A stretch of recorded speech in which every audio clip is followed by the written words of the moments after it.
और वैश्विक मंच पर भारत की इस कार्रवाई को सबने बहुत अच्छे ढंग से, बहुत पॉजिटिव तरीके से लिया है।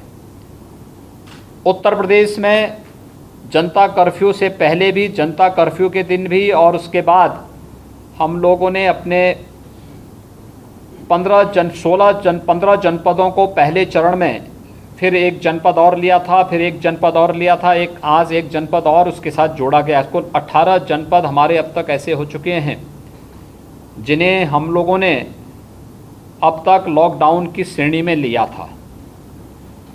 पिछले 10 दिन के अंदर पूरे प्रदेश में 1 लाख से अधिक ऐसे लोग आए हैं जो दुनिया के अलग अलग देशों में, चीन से, ईरान से, स्पेन से, इटली से, इंडोनेशिया से, यूके और यूएस से बड़ी संख्या में यहाँ पर लोग आए हैं। देश में भी आए हैं और प्रदेश में भी आए हैं। साथ साथ मुंबई और अन्य देश के क्षेत्रों से, अन्य राज्यों से भी बड़ी संख्या में जो वहाँ पर कार्य करने वाले लोग थे, उन लोगों की भी बड़ी संख्या प्रदेश में आई है। इस दिशा से हमारे लिए बहुत संवेदनशील मुद्दा बन चुका है और इसी के लिए आज सरकार ने कुछ कदम उठाए हैं। उसको ध्यान में रखते हुए उसके लिए हम तैयार हो सकें, मैं इसके लिए सभी व्यापारिक संगठनों और दवा विक्रेता जो संगठन हैं, इन सब का सहयोग और समर्थन चाहूँगा कि वे इसके लिए सरकार का सहयोग करें, क्योंकि इस समय जो कदम हम उठाएंगे वह 23 करोड़ जनता के साथ साथ 130 करोड़ जनता की स्वास्थ्य के लिए, उत्तम स्वास्थ्य के लिए और उनके स्वास्थ्य की सुरक्षा की दिशा से हमारे द्वारा उठाए जाने वाले कदम वास्तव में दीर्घकालीन लाभ की दिशा से उनके लिए बहुत आवश्यक होंगे, प्रदेश और देश के हित में अत्यंत महत्वपूर्ण होंगे और इसके लिए हम लोगों को ये कदम उठाने पड़े हैं। इसमें एक तो सरकार की इस पूरी कार्रवाई में एक टीम भावना के साथ सभी संगठन मिलकर के अपना योगदान दें, एक ये अपील मेरी आप सबसे है। दूसरा, हम लोगों ने अब तक, आज हमारे 18वां जिला भी लॉकडाउन हुआ है जो शामली है, लेकिन हम लोगों ने कल से लेकर के 3 दिन के लिए, यानी 25, 26, 27, इन 3 दिन के लिए पूरे प्रदेश को पूरी तरह लॉकडाउन करने के लिए निर्णय लिया है। और ये निर्णय हम लोगों को इसलिए लेना पड़ा है कि जिस तेज़ी के साथ यहाँ पे कोरोना वायरस से संक्रमित रोगियों की संख्या बढ़ी है, अब तक ये संख्या 34 हो चुकी है। यद्यपि 11 रिकवर भी हुए हैं, लेकिन सावधानीवश 1 लाख से अधिक की संख्या जो पिछले 10 दिनों के अंदर आई है। आज जो शामली में पेशेंट पाया गया है, कोरोना पॉजिटिव पाया गया है, यह व्यक्ति सऊदी से 15 मार्च को आ चुका था और 15 मार्च के बाद आज उसमें कोरोना वायरस के सिम्टम पाए गए। इसी प्रकार से कल जौनपुर में जो पेशेंट आया था वो अभी 14-15 मार्च को जौनपुर में बाहर से ही आया था, उसमें भी ये सिम्टम कल पाए गए। यानी बड़ी संख्या में लोग हो सकते हैं और उनके संपर्क में आने वाले जो लोग होंगे, संख्या बहुत बड़ी हो सकती है।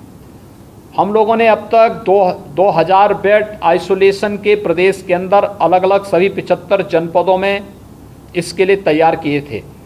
हमने इसलिए कल और आज में लग करके लगभग 11,000 बेड अतिरिक्त आइसोलेशन बेड हम लोगों ने प्रदेश के अंदर आइसोलेशन वार्ड के रूप में प्रदेश के अंदर सभी 75 जनपदों में तैयार करके रखे हुए हैं।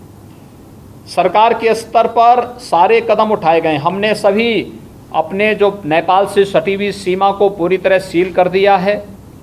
बिहार, झारखंड, छत्तीसगढ़, मध्य प्रदेश, राजस्थान, हरियाणा, दिल्ली से सटी हुई अपनी पूरी सीमा को भी हम लोगों ने सील कर दिया है। इंटर स्टेट आवागमन को पूरी तरह रोक दिया है। प्रदेश के अंदर भी उत्तर प्रदेश परिवहन निगम की बसेज के आवागमन को हम लोगों ने अब पूरी तरह रोक करके जिलाधिकारियों को इस बात के लिए अधिकृत किया है कि जहां पर आवश्यक होगा वहां पर वह इस सेवा का उपयोग कर पाएंगे। शेष अन्य प्रकार की सेवाएं पूरी तरह सस्पेंड रहेंगी। ये प्रदेश के हित में उठाए जाने वाले वे कदम थे जो आवश्यक महसूस हो रहे थे और कोरोना वायरस की महामारी के प्रकोप को रोकने के लिए समयबद्ध ढंग से जो कदम उठाए गए हैं, उस श्रेणी में जो कार्रवाई हमारे स्तर पर होनी है वह अत्यंत आवश्यक थी। मेरी आप सबसे अपील होगी, खासतौर पर व्यापारिक संगठनों से और दवा विक्रेता संघ से जुड़े हुए पदाधिकारियों से, एक हम लोग इस बारे में ध्यान दें कि कहीं कोई भीड़ इकट्ठी न होने पाए, क्योंकि कुछ क्षेत्रों में, जनपदों में प्रशासन के द्वारा ये व्यवस्था की जाएगी कि वहाँ पर संवेदनशील क्षेत्रों में वहाँ पर कर्फ्यू लगाने की नौबत भी आ सकती है। संवेदनशील क्षेत्रों में जिला प्रशासन को हम इस बात के लिए अधिकृत करेंगे कि जिलाधिकारी, पुलिस अधीक्षक और सीएमओ ये इन बातों को तय कर लेंगे कि कहाँ पर कर्फ्यू लगानी है, कहाँ पर हमें लॉकडाउन करके वहाँ पर ये व्यवस्थाएं देनी हैं। ये चीज़ें जिले स्तर पर भी ये चीज़ें हम लागू करेंगे और पूरी सख्ती के साथ आज दोपहर के बाद से विभिन्न जनपदों में ये कार्रवाई हमारी प्रारंभ होगी। जन सहभागिता के माध्यम से इस पूरी कार्रवाई को, क्योंकि 23 करोड़ जनता के स्वास्थ्य के साथ खिलवाड़ करने की छूट नहीं दी जानी चाहिए और इस पर हम सब का सहयोग अपेक्षित होगा। एक इस दृष्टि से आज सरकार ने ये कदम उठाए हैं और मैंने आवश्यक समझा है कि आप सबको इसके बारे में मैं अवगत कराऊं। दूसरा, जो चीज़ें हमारे सामने चीज़ें आ रही हैं, हम लोगों ने अपने परिवहन निगम की बसेज को रोका है, चाहे वह इंटरनेशनल और डोमेस्टिक फ्लाइट है, इसको पूरी तरह रोक दिया गया है। इंटर स्टेट कनेक्टिविटी को पूरी तरह रोका गया है, सीमाओं को पूरी तरह सील कर दिया गया है। लेकिन कुछ चीज़ों को हम लोगों ने अपनी छूट दी है, खासतौर पर जैसे आवश्यक वस्तुओं के लिए जो ट्रक सामान लेकर के आ रहे हैं, इनको आने की पूरी छूट होगी। लोकल स्तर पर जो चीज़ें आवश्यक वस्तु समाज यानी जो सोसाइटी के लिए, आम जनमानस के लिए आवश्यक हो, ये चीज़ें लाने वाले जो वाहन होंगे उनको इसकी छूट होगी। इसके अलावा एम्बुलेंसेज हैं, चाहे 108 है, 102 है, एडवांस लाइफ सपोर्ट एम्बुलेंसेज हैं। इसके साथ ही जो प्राइवेट एम्बुलेंस भी हम लोग इसके लिए ले सकते हैं और इस पर हम लोगों को पूरी तरीके से जनता को सहयोग करने की दिशा में ये कार्य होंगे। हम लोगों ने साथ ही प्रदेश के अंदर कुछ कमेटियां गठित की हैं और कमेटियों को इस रूप में गठित किया है। हर एक जनपद में मैं आप सबसे चाहूँगा कि आप भी, आपके स्तर पर भी इस प्रकार के ट्वीट हों, बयान आएँ कि भीड़ न लगाए जाएं कहीं भी। और इस दृष्टि से हर एक स्तर पर सोसाइटी के से ही, समाज से ही इस प्रकार का आह्वान होना चाहिए कि जो लोग जहां हैं वे वहीं रहें। ऐसी स्थिति न आने पाए कि अगर कहीं कोई उद्योग बंद हो रहा है, कोई फैक्ट्री बंद हो रही है या कोई प्रतिष्ठान बंद हो रहा है तो लोग वहीं से स्टेशन के लिए निकल रहे हैं, लेकिन न रेल मिलेगी, न वहाँ पे बस मिलेगी, न एरोप्लेन मिलेगा, तो आप फंस जाएंगे। आह्वान होना चाहिए कि जहाँ है, अगर आप किसी किराए के मकान में रह रहे हैं तो वहीं पे रहिए, अगर आप छात्रावास में रह रहे हैं तो वहीं पे रहिए, आप किसी सरकारी आवास में रह रहे हैं तो वहीं रहिए, गांव जाने के चक्कर में ना पड़ें। एक पहले चरण में हम लोग इन चीज़ों को सुनिश्चित करें कि हर एक स्तर पर आह्वान हो और व्यापारिक संगठनों से मैं अपील करूंगा कि वे भी इस सहयोग में, इसमें अपना योगदान दें कि कोई भी व्यक्ति जहां कहीं है, देश में, दुनिया में, प्रदेश में, वे अपने स्थान पर ही, अपने क्वार्टर पर, अपने घर पर, अपने किराए के मकान पर, अपने हॉस्टल पर रहें। और इसको हमारे मुख्य सचिव की अध्यक्षता में जो कमेटी बनी है, वह कमेटी इस चीज़ को मॉनिटर कर रही है, वो देखेगी, पूरे प्रदेश के अंदर इन चीज़ों की समीक्षा करेगी। दूसरा जो सहयोग इसमें हो सकता है वह हमारे कृषि उत्पादन आयुक्त के माध्यम से जिस कमेटी को मॉनिटर किया जाएगा, वह एक कि सब्जी और दूध की आपूर्ति आवश्यक रूप से हर मोहल्ले में हो। सब्जी मंडी में भीड़ न लगे, डेयरी में भीड़ न लगे, दूध के स्टॉल हैं वहाँ भीड़ न लगें, एक समय में 2 से अधिक लोग इकट्ठे न होने पाएं। इस दृष्टि से सब्जी के ठेले या सब्जी का वाहन हर मोहल्ले मोहल्ले जाकर के लोगों को सब्जी बेच सकें, वहाँ पर उपलब्ध करा सकें, और सीमित संख्या में, ऐसा नहीं कि एक ट्रक जा रहा है तो पूरा ट्रक ही कोई एक परिवार खरीद रहा है, ये स्थिति नहीं होनी चाहिए। सीमित संख्या में ये चीज़ वहाँ पर उपलब्ध कराने की व्यवस्था। आवश्यक वस्तुओं की सप्लाई के लिए भी एक चेन बनाने के लिए कृषि उत्पादन आयुक्त से कहा गया है कि वे इसके बारे में सुनिश्चित करेंगे कि कृषि विभाग, खाद्य विभाग, मंडी समिति और इन सब के साथ इस बारे में इस बात को सुनिश्चित करेंगे कि ये सप्लाई चेन कहीं भी बाधित ना होने पाए, आवश्यक वस्तुओं की आपूर्ति हम लोग घर घर कर सकें, इस पर व्यवस्था करने की तैयारी। और ये चीज़ें बनी, लेकिन साथ साथ इस बात को भी ध्यान रखना कि सब्जी हैं, आवश्यक वस्तु हैं, इनके दाम अधिक न कोई लेने पाए। अगर कहीं पे कोई लेने का प्रयास करता है तो वहाँ पे हम आवश्यक वस्तु अधिनियम के अंतर्गत 3/7 का मुकदमा दर्ज करके फिर प्रभावी कार्रवाई करने की तैयारी वहाँ पर स्थानीय स्तर पर लोकल एडमिनिस्ट्रेशन को करना चाहिए। इसके बारे में भी एक कार्रवाई इन पर करने की इनके द्वारा व्यवस्था की जा रही है। इसके साथ ही आईडीसी के नेतृत्व में कमेटी इस बात को भी विचार करेगी, बहुत सारी जगह ऐसे होंगे जहाँ पर मेस नहीं चलते होंगे, जहाँ पे भोजन की व्यवस्था के बारे में कोई समस्या होगी, तो वहाँ पे अपने युवक संगठनों के माध्यम से वॉलंटरी हम तैयार करें, वॉलंटियर्स तैयार करें, और हर जनपद में सीडीओ की अध्यक्षता में भी ये वॉलंटियर्स तैयार हों। नेहरू युवा केंद्र के माध्यम से, युवक मंगल दल के माध्यम से, अन्य विभिन्न युवा संगठनों के माध्यम से उत्तर प्रदेश को ये सौभाग्य प्राप्त हुआ है कि 23वां अभी इस वर्ष हम लोगों ने जो नेशनल यूथ फेस्टिवल किया था वह उत्तर प्रदेश में ही 12 जनवरी से 16 जनवरी के बीच में किया था।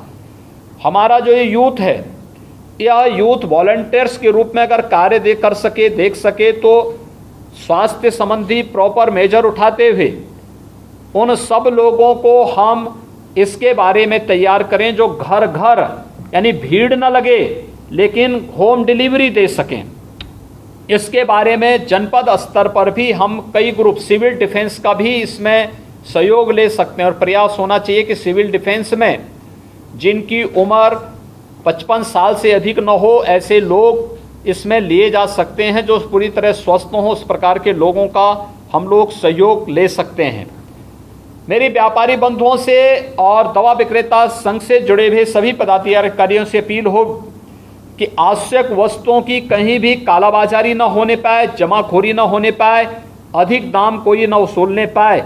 इसके बारे में मैं आपका सहयोग चाहूँगा कि आपके द्वारा भी व्यापारी बंधुओं को, दवा विक्रेता संघ से जुड़े हुए लोगों का आह्वान होना चाहिए, अपील जारी होनी चाहिए कि ये चीज़ कहीं भी न हो, क्योंकि अमानवीय तो है ही, अनैतिक भी है, और इस पर हम कहीं भी कोई ऐसी चीज़ न होने पाए जिससे कोई भी बाद में प्रशासन को कहीं पे कार्रवाई करनी पड़े। इसके लिए आवश्यक है कि हम लोग इसके बारे में ध्यान रखें।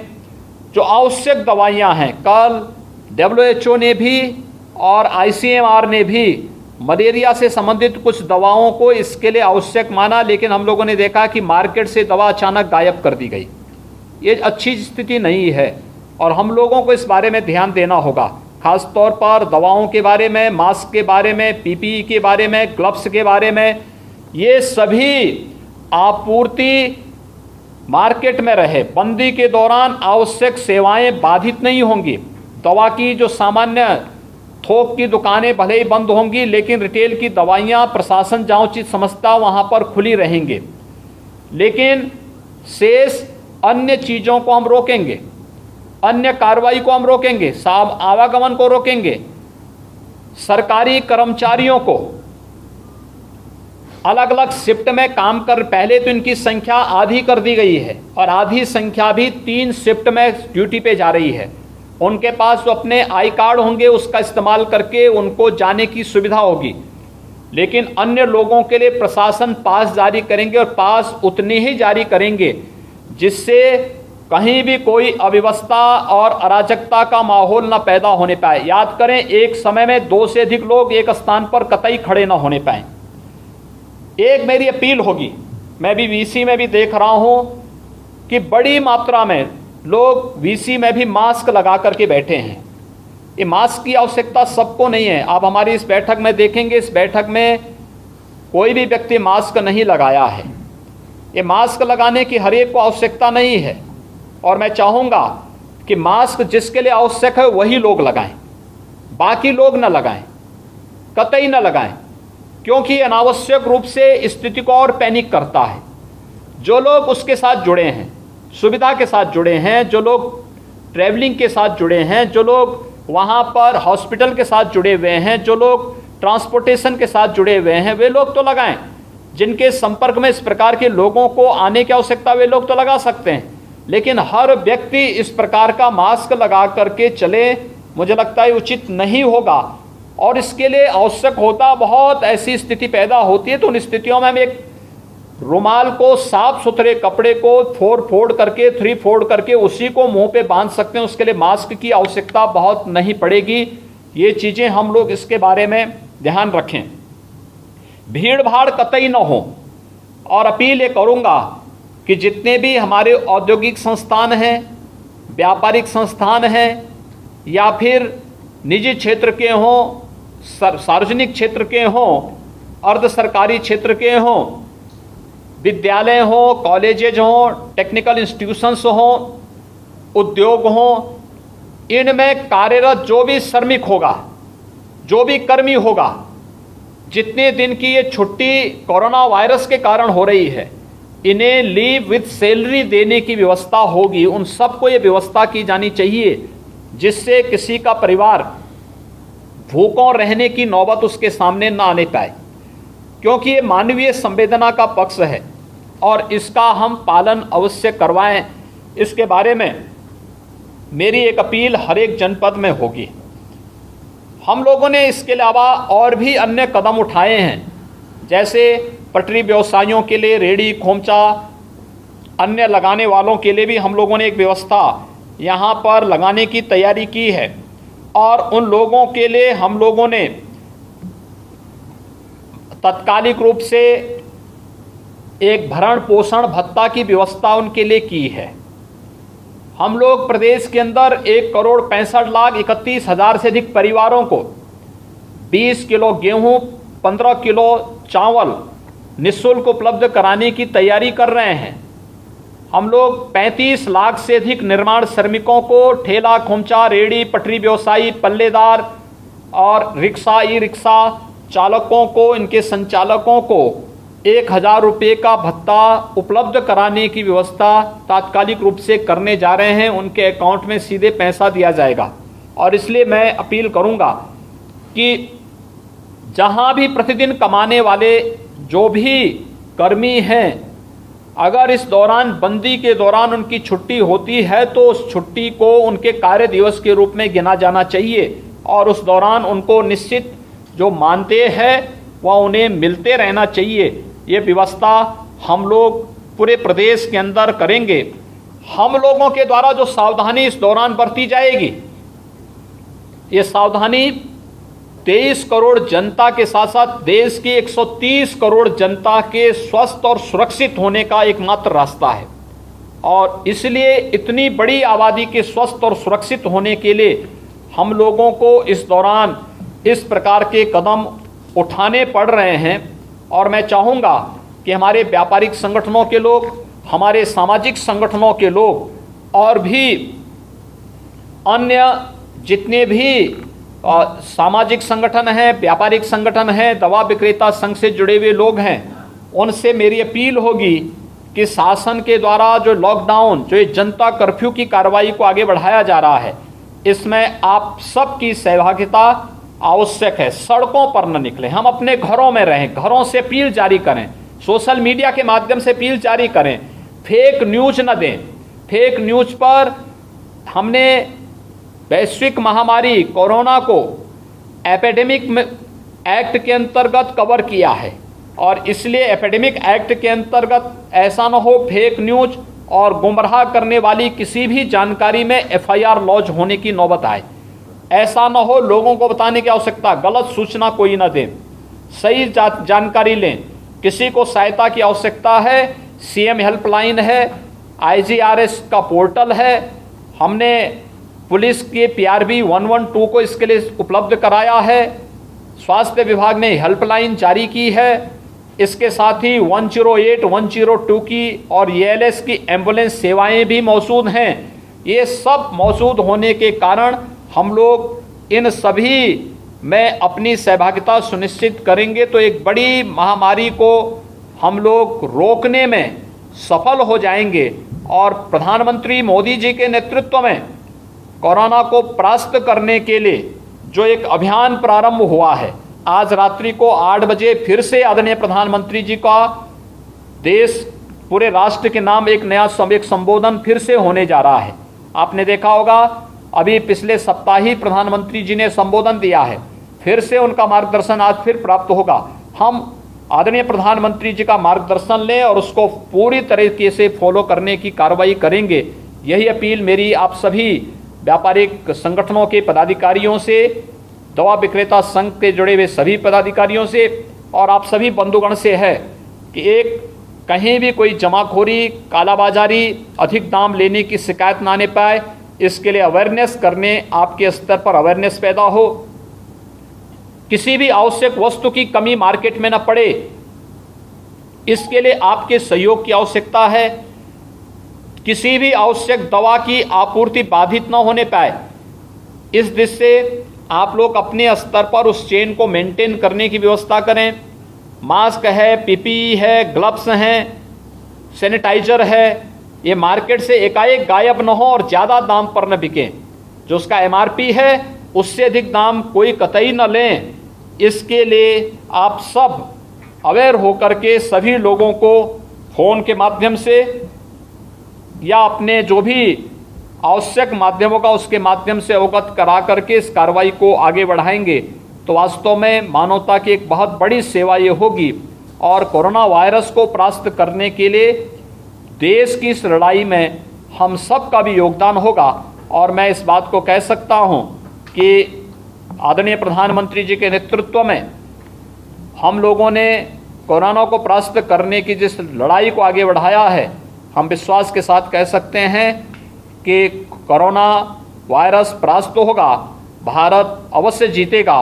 भारत की अब तक की कार्रवाई को दुनिया ने बहुत अच्छी सराहना दी है। WHO ने भी, UNO ने भी और अन्य वैश्विक संगठनों ने भारत की इस कार्रवाई को पूरी तरह समर्थन किया है और मैं चाहूँगा कि हम सब इस मुहिम का हिस्सा बने और कोरोना को पूरी तरह परास्त करने के लिए जो भी तात्कालिक जो थोड़े बहुत कठिनाई हो सकती है, इसको हम एक उज्जवल और स्वस्थ और सुरक्षित भविष्य के लिए हम तात्कालिक रूप से स्वीकार करें। ये मेरी आप सब से अपील थी और आप सब जिला प्रशासन के साथ मिलकर के इस कार्यक्रम को आगे बढ़ाने में अपना योगदान देंगे। ये मुझे आप सब से अपील करनी थी। हम लोगों ने एक तीसरी कमेटी गठित की है, वह आईडीसी की नेतृत्व में औद्योगिक विकास आयुक्त की अध्यक्षता में गठित की है, जो विभिन्न उद्योगों के और अन्य प्रतिष्ठानों में या सरकारी, अर्ध सरकारी और निजी क्षेत्र में कार्य करने वाले कर्मियों के बारे में जो देखेगी, जो वहाँ पर जिस दौरान ये प्रतिष्ठान बंद रहेंगे, श्रमिकों को काम नहीं मिलेगा, कार्मिकों को काम नहीं मिलेगा, उस दौरान उन्हें सवेतन अवकाश उपलब्ध कराने की व्यवस्था सुनिश्चित करेगी। और चौथी कमेटी अपर मुख्य सचिव गृह की अध्यक्षता में है। प्रदेश के अंदर इन्फोर्समेंट की जो भी कार्रवाई होनी है, कहाँ पर लॉकडाउन होना है, कहाँ पर कर्फ्यू तक की नौबत आ सकती है, इसको लगाना है, फोर्स का डिप्लॉय कहाँ करना है, ये सारी चीज़ें, कोई धरना, कोई प्रदर्शन, किसी प्रकार की कोई भी गतिविधियाँ, कोई भी मांगलिक, कोई भी सार्वजनिक कार्यक्रम कहीं नहीं होंगे। ये सब बातें इनको एसीएस होम की अध्यक्षता की कमेटी सुनिश्चित करेगी। ये 4 कमेटी प्रदेश के अंदर कार्य करना प्रारंभ कर दी हैं और मैं चाहूँगा कि प्रदेश सरकार ने जो कदम उठाए हैं, इसमें आप सब व्यापारिक संगठनों का, दवा विक्रेता संघ से जुड़े हुए संगठनों का भी योगदान प्राप्त होगा। इसी के लिए मैंने आप सबको कष्ट दिया है। मैं आप सबको एक बार फिर से हृदय से धन्यवाद देता हूं और विश्वास व्यक्त करता हूं कि आप सब शालीनता के साथ जाकर के अपने टेलीफोन के माध्यम से, अपने स्मार्टफोन के माध्यम से या अपने व्हाट्सएप ग्रुप या सोशल मीडिया में जो भी आपके माध्यम होंगे जुड़ने के, उनके माध्यम का इस्तेमाल करते हुए पहले प्रदेश के व्यापारी और दवा विक्रेता संघ के जुड़े हुए सभी सदस्यों को और फिर देश के अंदर और दुनिया के अंदर जहां कहीं भी कोई प्रदेशवासी रहता है उन सब से भी अपील करेंगे कि वैश्विक महामारी को रोकने के लिए हम सब मिलकर के इस लड़ाई का हिस्सा बने। जो जहां है वहीं रहें, मार्केट में आवश्यक वस्तु और दवा की आपूर्ति बाधित न होने पाए, इसकी आपूर्ति निरंतर बनी रहे। आप इसके बारे में अपने स्तर पर प्रयास करें और प्रशासन का सहयोग जिस भी स्तर पर आपको चाहिए होगा, डिस्ट्रिक्ट एडमिनिस्ट्रेशन इस बात को सदैव आपके साथ संवाद बना करके इस कार्यक्रम को आगे बढ़ाएगा। ये मैंने एक आप सब से मुझे अपील करनी थी। इसके लिए मैंने दवा विक्रेता संघ और व्यापार मंडल के पदाधिकारियों को आमंत्रित किया है। वे लोग इसके बाद जाएंगे। हम लोग बाकी अन्य जो हमारे प्रशासनिक और पुलिस के अधिकारीगण होंगे, विभिन्न विभागों अधिकारीगण होंगे, उनके साथ हमारी एक वीसी अलग से होगी। मैं सबका हृदय से धन्यवाद करता हूं।